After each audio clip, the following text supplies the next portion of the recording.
It is a time of enormous disruption in America and all around the world as many of our daily routines are being upended.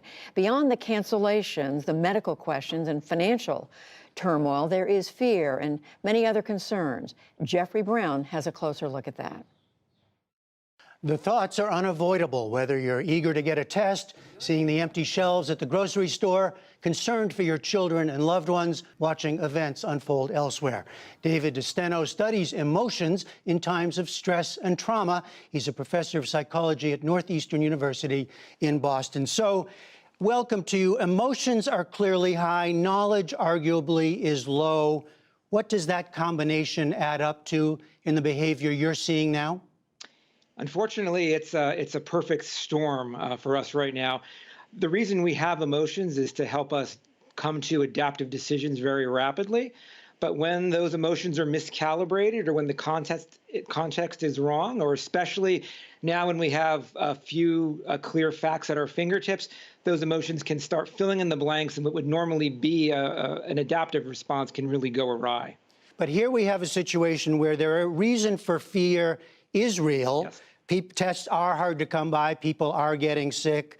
They see what's going on in other countries. You're not suggesting we can avoid that or should avoid that.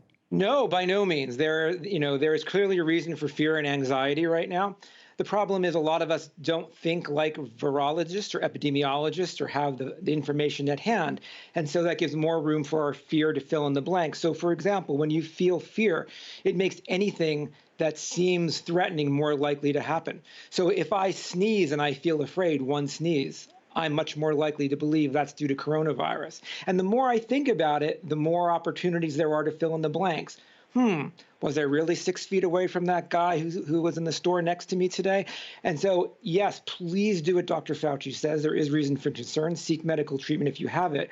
But I think what we're getting into is a spiral of fear that is leading to people to engage in responses that aren't very helpful. Well, so make it as concrete as you can, even in your own life. If stocking up at the grocery store, making decisions about where to take your children, whether to take them out, whether to see other people. How do you balance those kind of fears and decisions to go on with life? I think the best way to do it right now is when you feel fear, you're motivated to act. But most of us, as I said, don't know the best things to do. And so this is really a situation where expertise is warranted. So, do what your public health officials, your provider tells you, what, Dr. Anthony Fauci says.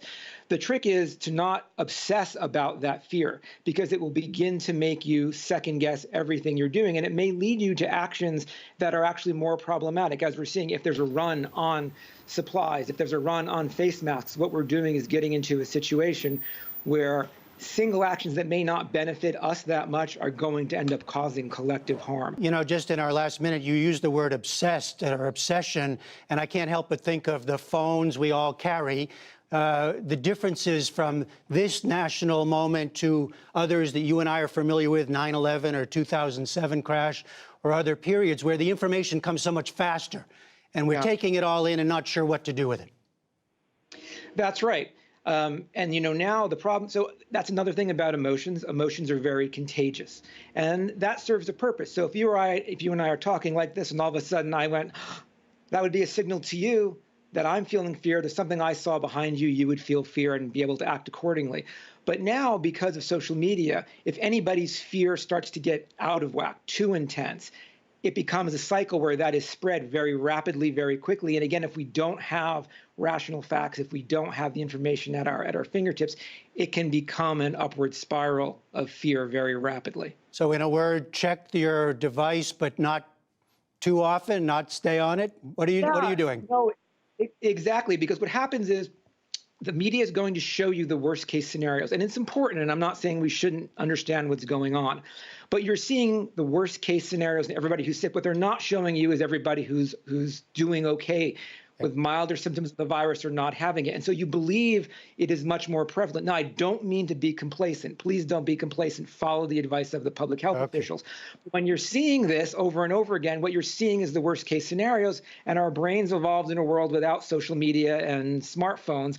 And what we saw around us was this clear example of what was actually happening. Now we're getting curated to us some of the worst things going on. All right, David DeSteno of Northeastern University, thank you very much. Thank you, Jeffrey.